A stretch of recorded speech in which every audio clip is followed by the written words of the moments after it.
Take me somewhere to warmer weather, to something better than here right now.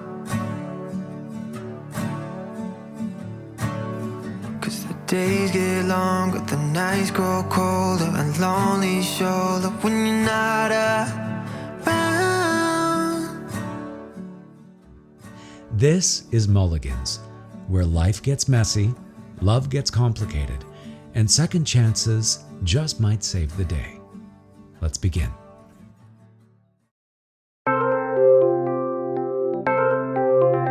Chapter 9. Chase pulled his burger apart, eating it in small pieces. After overhearing the conversation on the patio, he really wasn't that hungry. Quite the opposite, actually. It had made him feel nauseous. What was he doing here? He didn't know these people, not really. At least he had Jared now. That was a relief. Someone who understood what he was going through and what this roller coaster of emotions was really like. Jared sat beside him on the sand, already working on his second burger. They had snuck away after grabbing their food, seeking some privacy down at the beach far below the cliff the house stood on and away from the neighbors' eyes and sharp tongues. "I told Tyler today," Chase admitted, discarding the rest of his bun and stabbing the pieces of burger with a fork. Jared almost choked. "You what?" "I told Tyler. Just about me. I couldn't stand it anymore. He was going on and on about Christy, and I just did it." "What did he do?" Jared asked, setting down his food. His full attention was on Chase now. "I think he took it okay. He couldn't believe it at first, but he didn't flip out or anything. I mean, I'm still here, right?" Chase tried to laugh, but it came out a little strained. "You didn't say anything about us, right?" Jared asked, the muscle in his jaw slightly twitching. "No, of course not. We made a promise I wouldn't break that," Chase said, suddenly feeling even more alone than before. "Good." "It's all good. You do what you gotta do, but for me, it's on the DL. I still have my eyes set on getting drafted, and I've never heard of anyone being out in the top 4 sports," Jared said, his eyes drifting off to the horizon.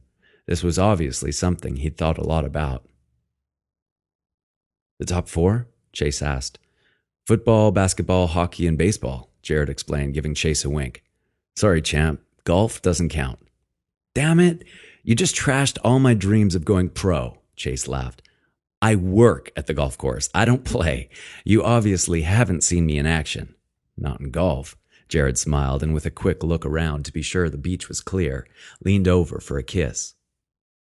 "You want to toss the ball around?" "You know, I imagined this would be part of the criteria to hang out with you," Chase said, setting down his plate and following Jared farther onto the sand.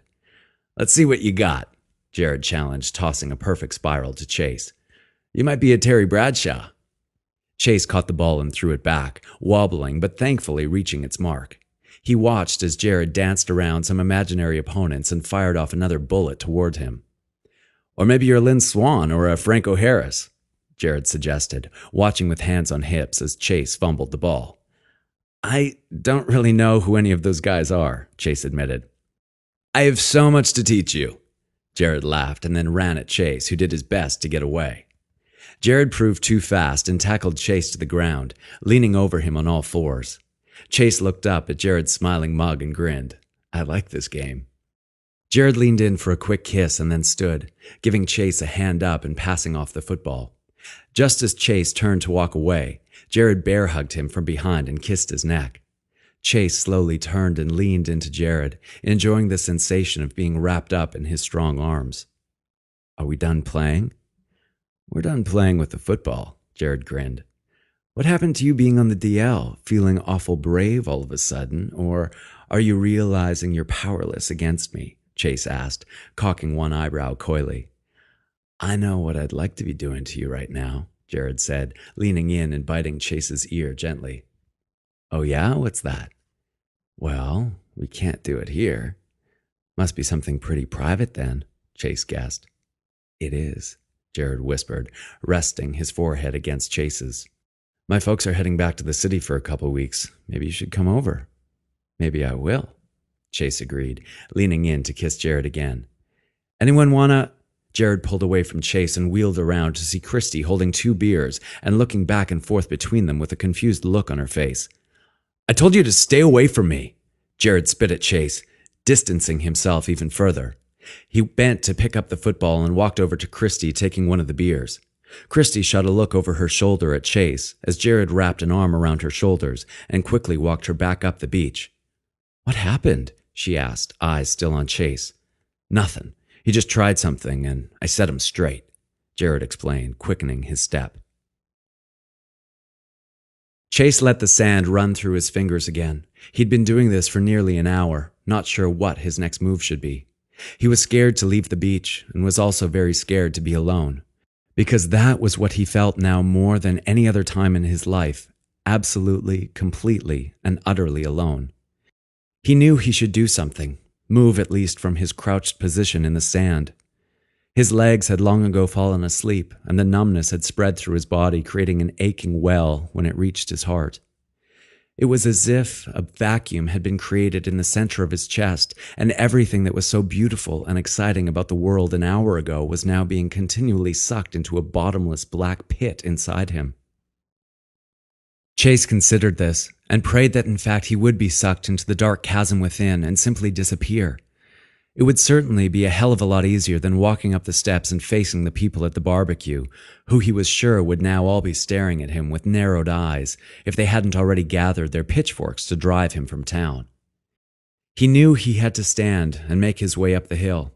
Dusk had fallen and soon it would be dark. Surely most of the neighbors had already gone home. Chase smoothed out the pile of sand he had sifted and slowly pushed himself to his feet. Pinpricks danced up and down his legs from being in the same position for so long. He rocked back and forth and kicked his feet to start the blood flow again. You okay? Chase turned to see Tyler walking up the beach toward him. Yeah, I'm fine. My legs just fell asleep. I thought maybe you fell asleep. You've been gone a long time, Tyler said as he reached Chase and looked him up and down. Fine, huh? You know what my mom says FINE stands for? Fucked up, insecure, neurotic, and emotional. So, are you fine? Chase couldn't help but laugh, but was surprised as tears filled his eyes at the same time. Pretty much. Your mom said that? Well, she had been drinking at the time.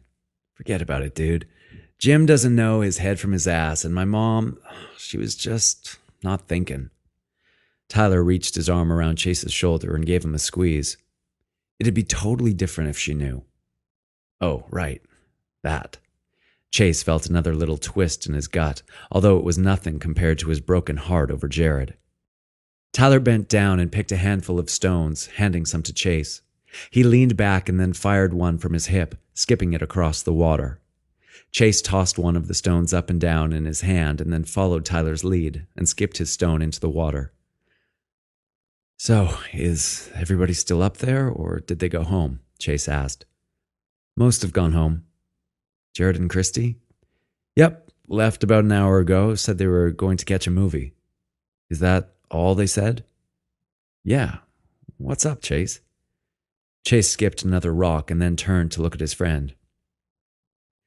It's kind of like being a spy. What is? Being gay? Because nobody knows for sure until I tell them. People will be brutally honest because they think nobody's listening, but I'm standing right there, Chase explained. Why didn't you tell me sooner? Tyler asked the question that had been bugging him all day. I didn't know how you'd take it, if you'd be okay seeing me with a dude, Chase said, looking out at the water. After a few moments, he sat down in the sand and Tyler joined him. The sun had dipped low on the horizon and sat like a colossal orange sinking into the lake. The boys sat watching the sky performing its evening light show in silence. Eventually, Tyler spoke, still looking out over the rippling water, now alive with the fire of the setting sun. I love you, man. I just want you to know that, but not like... I know. No sword fights, Chase finished for him. I love you too. Maybe we can think of a little more macho way to say it, though. Go Steelers? Chase suggested after a few moments. Yeah, perfect. Go Steelers. Tyler tried it out. Geez, that's the first time I ever said that to a guy. Me too. Chase said, realizing in fact how much he loved Tyler, how thankful he was for the friendship, and how truly far he was from being alone. And that's a wrap on this chapter of Mulligans. I hope you enjoyed it as much as I did, and that it got you thinking about the complex relationships we all navigate, the ones that challenge us, change us, and ultimately shape who we become. If this chapter spoke to you, or if you're reflecting on the big questions of love, family, or second chances, I'd love to hear from you. Drop a comment below or hit me up on social. Whether you're pondering Tyler's journey, Chase's emerging sexuality, Nathan's dilemma, or Stacy's challenges, or just want to share your own thoughts, I'm here for it all. Don't forget, if you're craving more, you can grab your very own copy of Mulligans. The paperback, ebook, and audiobook are available with links in the show notes. And if you haven't already, please hit that subscribe button so you won't miss the next chapter. Trust me, things are about to get even more interesting, and I can't wait to share it with you. Until next time, remember, second chances are just around the corner, and love can always find a way, no matter how messy it gets. Keep dreaming big and loving boldly. Thanks for listening, and I'll catch you in the next chapter of Mulligans. Take me somewhere to warmer weather, to something better than here right now. 'Cause the days get longer, the nights grow colder, a lonely shoulder when you're not around.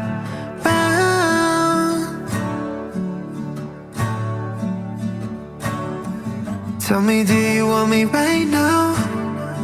I don't wanna wait to find out. I need you to love me lights out tonight. Will you love me till the sun goes down?